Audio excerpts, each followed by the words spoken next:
Hello, everybody, and welcome to Security Tapes. And today we have with us Jia Fu from the British Film Institute, along with Adam, our director and resident adversarial testing genius. And what we aim to do today is find out a lot more about Jia, what her day-to-day world looks like, and how she's ended up in security. So today's episode is entitled Resilience and the Culture of Listening, Leadership from the Top, and Lessons from the Front Line. So over to you, Adam, if you would like to start off with our questions for today. Absolutely. So, Jia, great to have you on. Now, everyone comes into security a slightly different way, it seems. What was your route in? Sure. Well, firstly, thank you, Vin and Adam, for having me. And great meeting you too and chatting with you here. So in terms of how I came into the security path, I didn't really have a grand plan when I firstly started my very first job when I was in Ernst & Young as the information system auditor.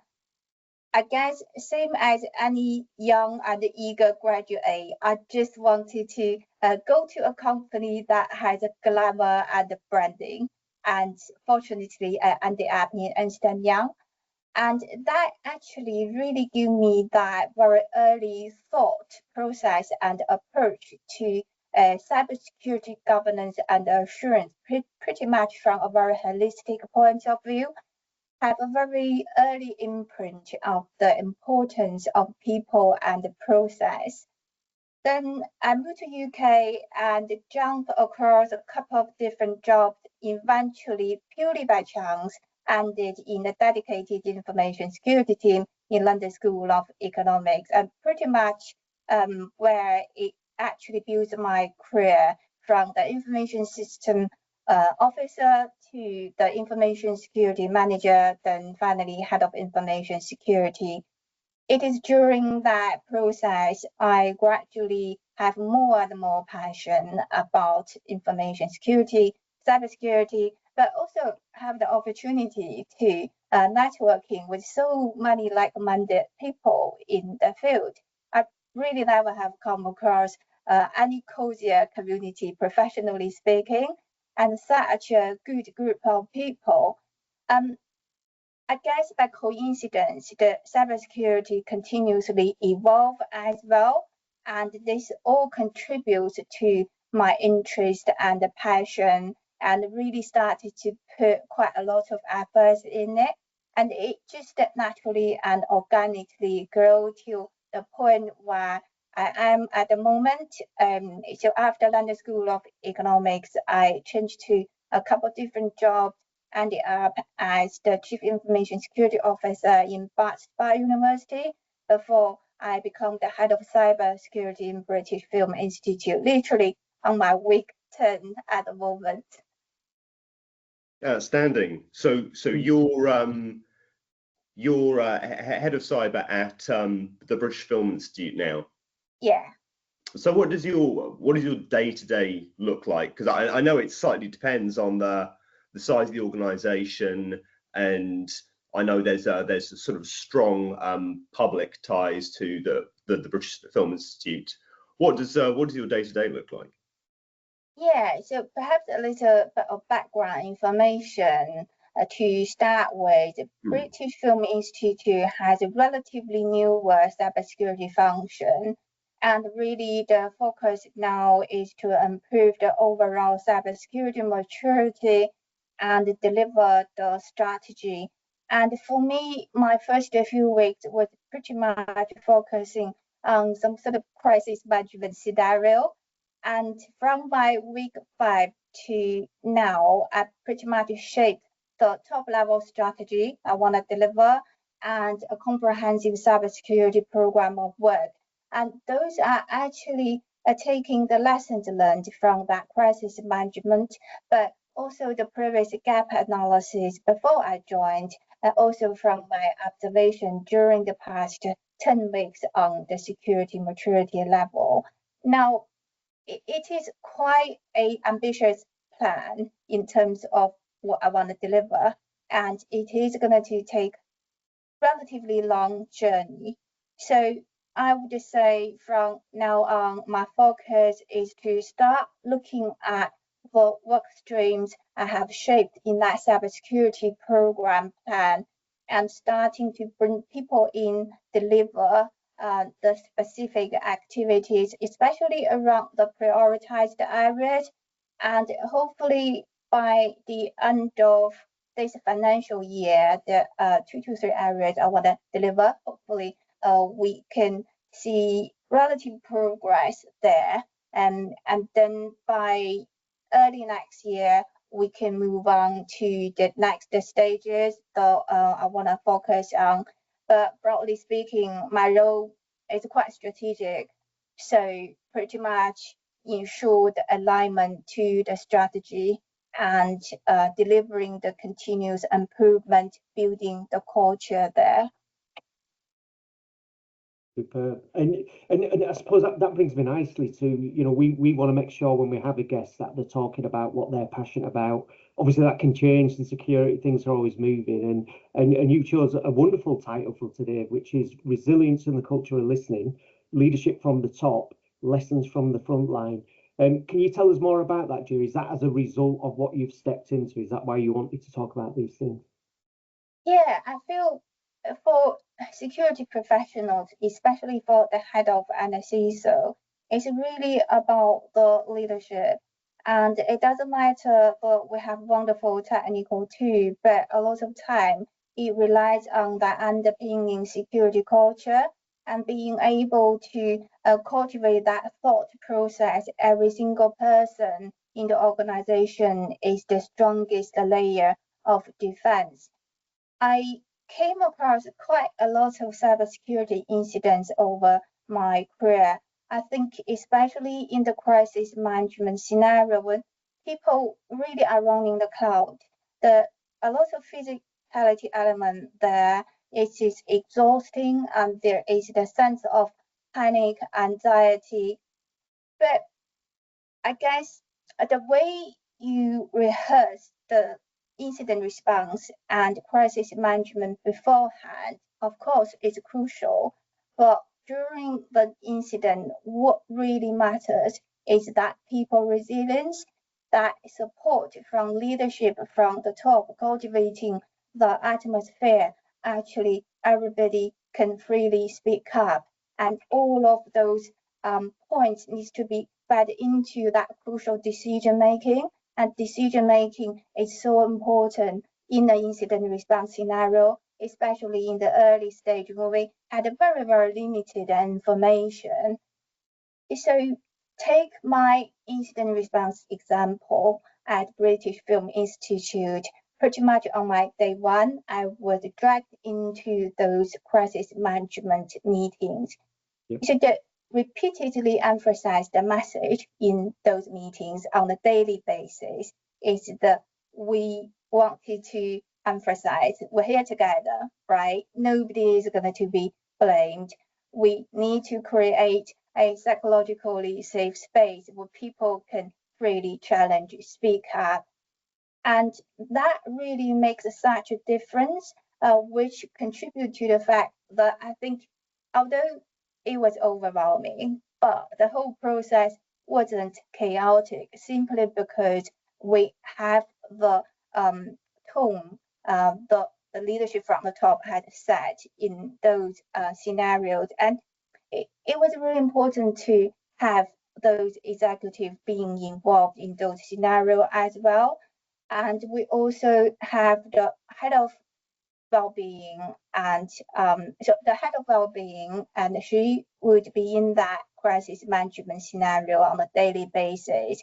She would also give us some sort of advice on how to maintain the energetic boundaries and how to protect our well-being in that incident response process. And all of this deeply matter, really. I remember I was reading through a lessons learned report from the British Library, and they also emphasized that point on mental health during the process of incident response. I guess that resilience is fundamentally built from that human element. Yeah, thank you. Perfect. So in terms of resilience and sort of lessons learned from things like breaches, incident response, what would you say your sort of big takeaway is in terms of what culture needs and in terms of preparing teams to respond to those events? Yeah, and in the incident scenario, the key critical factor is early reporting. I feel for most of the cybersecurity incidents, the initial trigger is more than often the human element. It can be a human error. It can be something that we discovered, but we think, well, it's probably okay, and we didn't report in a timely basis, and then the extent of damage start to escalate until it reaches the point where we had a significant breach. But it isn't easy to establish that early reporting process if we don't have that trusting culture. A typical example is phishing simulation testing. Most organizations tend to push out, but the focus really, it needs to be on the reporting rate to have the muscle memory in place where if there's something we want to report early. And this trusting element, it needs to be driven from the leadership from the top as well, and the synchronization across all different layers of leadership across the organization, that shared belief the cybersecurity is a long journey. It has the technical elements, it has the governance element, but fundamentally that culture element needs to underpin everything. It takes consistent small chunks of communication. For cybersecurity professionals, it's quite important to grab that time, space, and surrounding, if you like, to sell that idea. And as I said, security professionals, it is about the leadership. So in a way, when we articulate that idea with that focus of building that culture gradually through a long journey, we have to think about how can we understand the objectives of the business people, and how can we actually read the sentiment of the room and thinking about the way that we can gradually sell their ideas. Perfect. And I guess when I think of breaches, I think of them being sort of quite chaotic. Everyone's a bit sleep deprived, everyone's a bit stressed out, especially if you're in the papers, if you're in the media eye, like particularly some of the recent breaches that we all read about. How do you prepare the team and the culture elements and make sure everyone isn't getting sort of overwhelmed and stressed out, and that people do have kind of the mental bandwidth to listen to one another, but also focus on the job they need to do? Yeah, I mentioned about the tabletop exercise, the rehearsal of not only the incident response scenario, but also the crisis management scenario. Just continuously building that muscle memory over time is quite important, especially if we, in that scenario, have the executives being involved. They realize that they actually have that responsibility, not just in the incident response situation, but it takes the day-to-day commitment to contribute to the status we want to reach, while in the actual crisis when it happened, we can collectively coming together. And so from that top level buying in, that we can get through the tabletop exercise, and then from there driving down into the day-to-day user awareness for everybody across the organization as well. It could be multiple communication channels, presentations, cybersecurity blogs, and pushing out regular communications when there's something happening in the field, where here's what happened. When we think the trend is recently there might be particular social media tend to a lot of impersonation of that social media targeting people, and building that idea actually we're not only defending our organization but ourselves as well. And from that angle, we can gradually build that conscious and unconscious thought process and getting people's interest and passion in cybersecurity. And I guess there's also the cybersecurity team as well, having that collaboration and collective thought what is really important, and there needs to be a balance among the technical element and how do we articulate those and the process governance elements to the different stakeholders across the organization. So there's so many different layers. It needs to come together from the leadership at the top and different layers across the organization and down to the team and every single person across the organization. Yeah, that's a good point. And it kind of brings me to the next point, really, which is obviously from a communication viewpoint, one of the things you've talked about is that leadership and the willingness to listen. So that's your leadership. Everyone's looking to you, obviously, as you lead, and then the leadership of the organization, obviously with what they're looking for. Can you give us examples of how that kind of panned out in the recent situation? Any good examples where it worked well, the leadership and listening, as it were?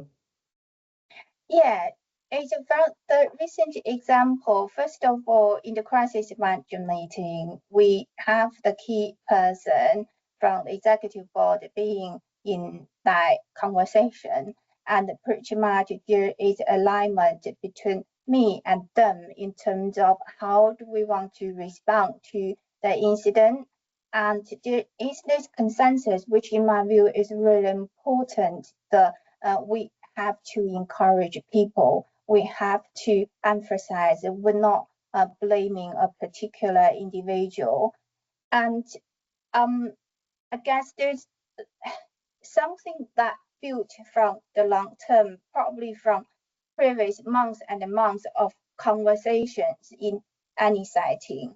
But there is conversations going on consistently, but also grabbing what's happening externally to cultivate that sense of urgency.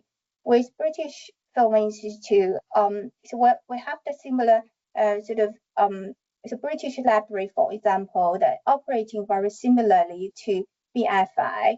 There's certainly a sense of urgency as triggered by that incident. So even before I joined BFI, there's already a focus on cybersecurity. And then there was quite a lot of tabletop going on as well. And it all contributed to this scenario I came across on my day one, where people are fairly organized in terms of response. And then, as mentioned, the collective understanding of what sort of environment they all want to build for people in that scenario. There is already the sense of alignment, if you like. Then there was quite a lot of conversation after the incident happened. There are interest from the executive board, from the audit community, from the board of governors, and this is all the opportunity for cybersecurity professionals to articulate that idea, what needs to be done next. And then it comes to the soft skill I mentioned earlier, to be able to not only have that confidence and robustness to express what we want, what we want to get from the executives, but also think about what's their interest, what's their narrative, because people have different life agendas. So in that conversation very quickly grab the information and thinking about, okay, here's their interest, and perhaps we can recognize this is going to be a long journey, but at the same time, we have this immediate focus that drive us to have that quick win immediately, and then over time building that together. And for me, the most important element is the first, the interest, and second, the collective understanding. But lastly, it really takes the cybersecurity professionals as well to proactively build that alignment in any conversation, because you really think about very different agendas from the business people and executive governors as the agenda from the security people. Yeah, that makes perfect sense. Yep. And I guess some of those points you raised, it brings us into that discussion around the sort of the psychologically safe space where people feel that they can put themselves out there and tell the decision makers what they need to hear in those high pressure moments where you do need to make the right call. I wonder if you could talk more about that. Yeah, sure. I slightly touched on earlier, but it is quite important in that daily incident response meeting. And every day we have agenda item in those meetings, and one of the agenda item is inevitably always psychological safety. So we make sure on a daily basis we emphasize the message. And I guess the people in the room who might feel a little bit nervous about it, but because of that constant emphasis of that message, and people would feel there's more freedom there for people to speak up and challenge, have that diversity of opinions, if you like. And any cultural element is going to be built over time, consistently emphasizing that message. At each meeting, for me, it was really helpful to contribute to that human resilience element that I came across. But also, I guess, from my previous experiences of handling cybersecurity incident from an outsider point of view, almost when I look at that, I feel it is quite impressive, because not really in any of those scenarios the people would have that mentality and the thought process. Awesome. And it sounds like throughout your whole strategy, the whole thing is underpinned by the fact you've got that message going out all day, every day, amongst the various tiers of the team, that they do need to reach out and communicate with sort of different levels of seniority and different groups of colleagues. And so that level of trust and that feeling that you can say what you need is going to be there when you need it. Yeah, absolutely, because it really takes a day-to-day operation and grabbing the right timing to build that element, and then in the actual crisis scenario, it is already there. Yeah, that's fantastic. I mean, I'm loving this, Jay, because for us, what the whole point of the podcast is, and we had this idea quite a while back, and we've been speaking for a while, as you know, anyway, to get to this point, but it's about sharing from experience and how we can help each other. And I think as an industry, as a sector, there's been a bit of a spotlight on us because of M&S and the Co-op and Harrods, but specifically M&S. And what it taught me was some things I didn't want to know about our sector. I think the way some organisations, I think the term used I've seen around LinkedIn especially, is ambulance chased and came on pointing fingers and coulda, woulda, shoulda, which is not the right approach, and takes it, in my opinion, down a wrong path. And then the heartening thing was to see, I mentioned this on the last podcast actually, other CISOs and other IT professionals come out and offer support and assistance. And what you've described to me is like how you should do things. This is like, you know, this is what we're aiming for, to do it in the right way. And I think it leads nicely to the next point, which I know you wanted to talk a little bit about. It's important to learn from failure and have the right attitude about that. And I feel if you come at stuff from the the wrong angle. People go into themselves, they don't want to communicate. It becomes almost a culture of fear. Whereas the way that you've approached things and the way you're building things there, it's the opposite of that. It's very open, very supportive. I mean, how do you feel that affects people's attitude towards failure and how they can learn from it? What's your experience in how that works? Yeah, during the early stage of the incident, it's inevitably thought there will be a very limited amount of information. And really, at the same time, we have to make quick decisions. And in that situation, often the decision might not be the correct one from the start. And I made mistakes in that scenario as well. But because of the atmosphere we had in that scenario, I feel we'll make a mistake and there will be the for the thought process that will collaboratively rectify the mistake. So the trusting tone as the foundation what we want to create this psychologically safe space, it really encourages people to be able to speak. But when we do make a mistake, we still have that attitude, okay, let's look at the information, let's think about the next step, how can we course correct. And as said, this is really based on the probably a lot of things happening before the incident, what people already have that mindset. Yeah, it was certainly built over time. That makes perfect sense. Yeah. So I guess when it comes to building that up in the quieter times, one of the more difficult aspects can be almost getting buy-in from the top leadership. It'd be quite interesting to sort of hear your thoughts on getting that buy-in from the executive team and making sure they understand the value of the culture side of things and why it needs to be just baked into just the way the whole company does business, and ultimately why it's going to be there for them when bad stuff happens and the chips are down. Yeah, so sometimes we have to grab that opportunities when something happened externally. I remember when I was in London School of Economics, the GDPR back in 2016, absolutely a trigger.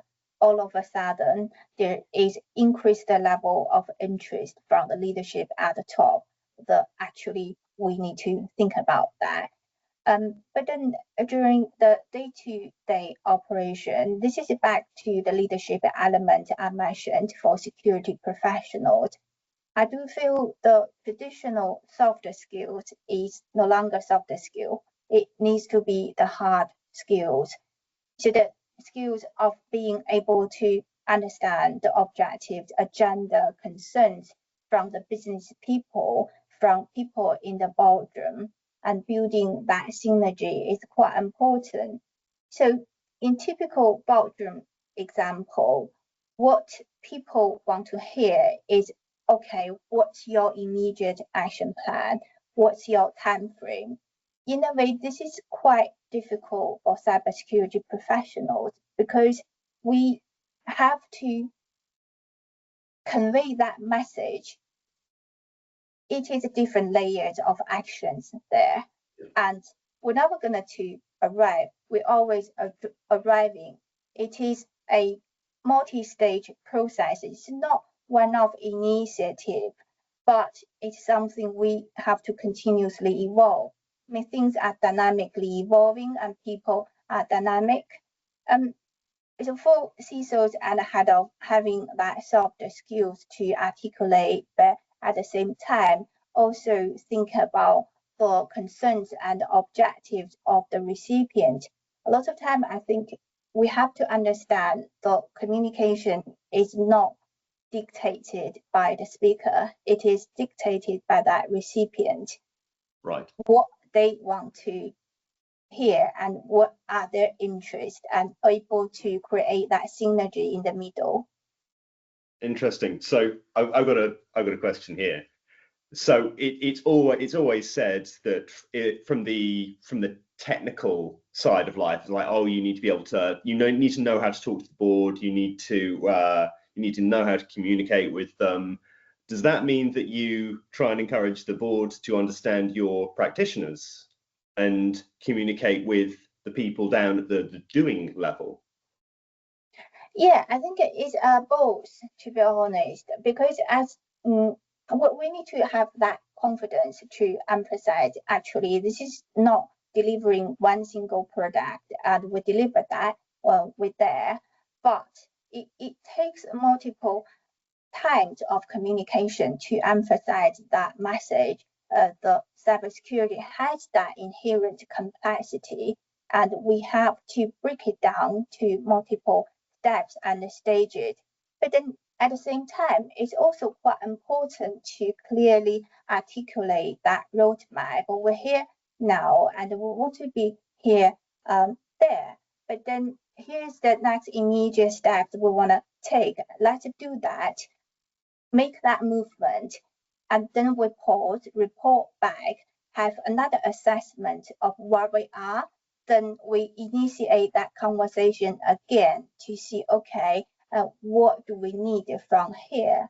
And it's not going to be one particular conversation, but it has to be something that consistently to be built on. Yeah, makes sense. And obviously you've come in, Jia, at a time of change, sort of enforced change as a reaction to what's happened.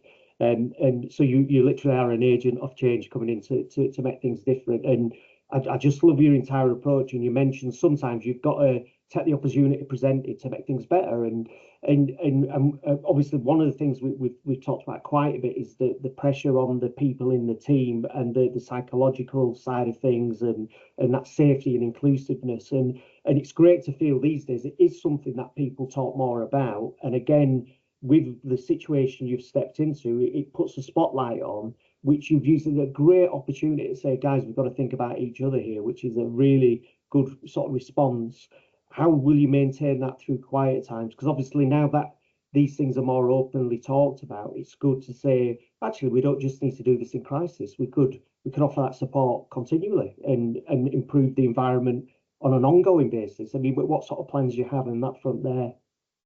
Yeah, it's back to the point that I mentioned earlier about the multiple channel of communication and being able to grab the time space surrounding to articulate that idea.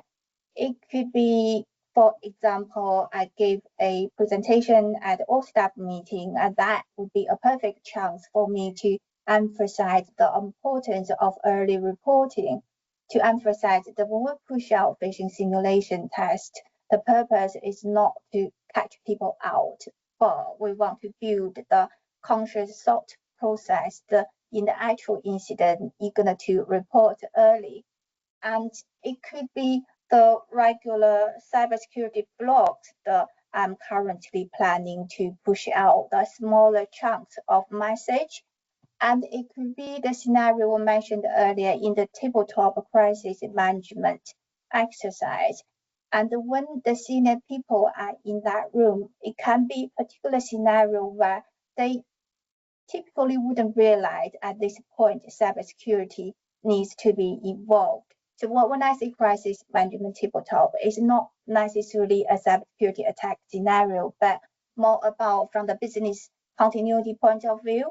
And very often, the people in the room might think, okay, this is purely business focused, but able to, in that scenario, for me, point out actually at this stage there is a cybersecurity angle there we need to start to think about, and that information will all formalized in the reports and output, and then the people will gather together to look at that again, and during that iterative process gradually build the mentality. Actually, maybe in some business scenarios, and we have to strategically think about cybersecurity early on. I guess in summary, it really takes the multiple layers of communication through different channels, and that in a way also goes back to the source. the skills of CISOs and cybersecurity to be able to cultivate that right opportunity to articulate the ideas as well.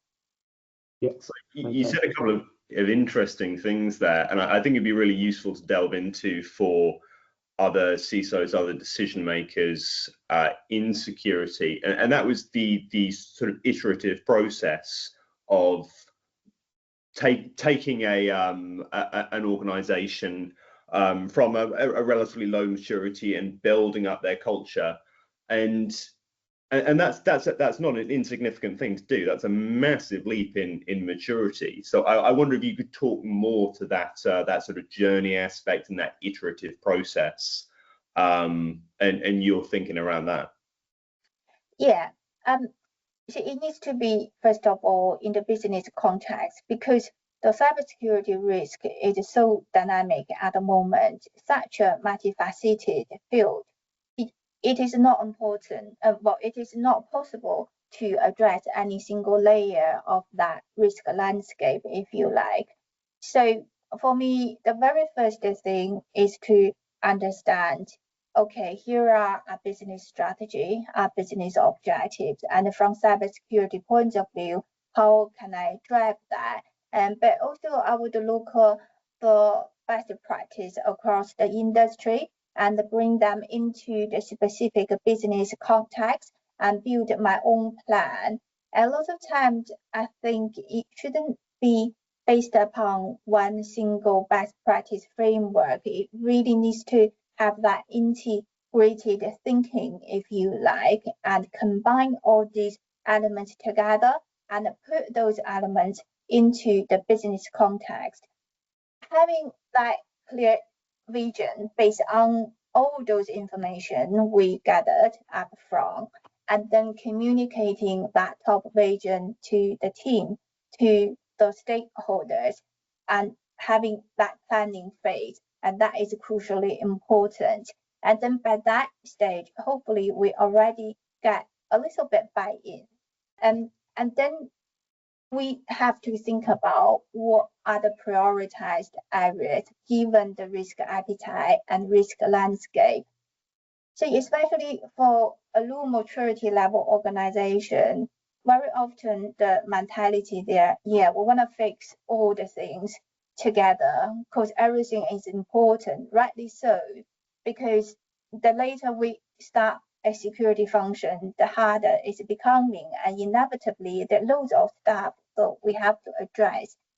But being able to have that acknowledgement that here are the quick wins, this combination of those quick wins and building that culture at the same time for the long-term basis, it's very important to deliver that end objectives of those areas that we think can make maybe 80% impact, but with 20% efforts. And as mentioned, it is iterative process. So having that measurement and reporting in place and consciously pause at certain stages and think about, okay, here's what we have achieved, then assessing the risk again, but then at the same time having that constant conversation with people in the boardroom and having that awareness for them where we are as well is quite crucial. So yeah, I guess it really takes a long process, but at the same time being able to unpack those information, breaking it down into different stages, coupled by the consistent communication to the different layers of stakeholders. Yeah, makes sense. And obviously you've come into your current environment. There's a lot going on. You've clearly got a fantastic handle on it, which must be very pleasing for the leadership team and for you as well, because you've come in and you've had to assimilate yourself quickly to find out what to do, how to organise that. I think it's a really important point that if you know, the further down the road you are, the more things there are to do. Everything is a priority, and it is about getting them quick wins. That definitely makes sense. If I can ask you to use a magic wand and remove yourself from your current position and think of the overall sector, what would you say for the overall sector is the biggest challenge facing people when it comes to security at the moment? I know it's quite a woolly wide question, but I just wonder what your thoughts were on it. Yeah, I still want to going back that element of alignment between security and business people and people in the boardroom, because people have a different narrative agenda, that we have a different life, if you like. And then I guess it is back to what we're talking about for the CISOs and head of to have that soft skills to be able to articulate. But also there is this waking up process. I do hope the whole industry is waking up to the fact that we do have to talk about the risk language. We do have to do more storytellings. And this is precisely the challenge, I think, but also create that opportunity for the cybersecurity professionals, because sometimes we feel that frustration for lack of understanding from the business people, but perhaps we can also think about how can we improve our communication to make sure this message is coming through, but also demonstrate to the business people actually we understand what they want to achieve, and being able to ultimately achieve that synergy, if you like. Because cybersecurity, it needs to be one of the competitive edge. It needs to be something that give business the confidence to be able to make a bolder and more innovative decisions. And for me, that is very difficult to reach to absolutely the biggest challenge. And I was thinking about the risk quantification as well, and that might be a sort of assistance for the cybersecurity professionals to be able to represent that true picture, accurate picture of risk to the business people, because I think they speak the language of figures and risk. Yeah. Yeah, makes perfect sense. And if you could condense your advice to people with how to deal with that, what would you say? Condense your advice in terms of to deal with that challenge, what would you say? Pay attention to what your recipient really care about. Yeah, I like that. A good one-liner. Yeah, super important. And in that last section, you were talking about like storytelling. Do you have a favorite security story that you always go back to and you wheel out for people? Yeah, that's my famous Ferrari example analogy. Okay. I keep using it in most of my presentations. So I like to say, well, cybersecurity is like that braking system in that Ferrari, because the reason Ferrari has the world-class braking system is enable the car to drive even faster, to give the driver the confidence to be able to do so. And I like to use that to demonstrate actually security needs to be that braking system. Gotcha. That's a really interesting way of looking at it. Yeah. No, that's awesome. So, Gia, there's been so much knowledge you dropped there. It's been an absolute treat with you joining us on the podcast. Where can people connect with you, reach out to you, and sort of get more of your knowledge? It probably will be LinkedIn. I'm fairly active there. We'll stick up your details on the description. So, if this episode has helped you, if you would like to be on the podcast, if you would like any security expertise, give us a shout, share it with someone else who's on their security journey. It's been a pleasure, and we will catch you next time on Security Tapes. Sure, thank you. Thank you both. Cheers, thank you.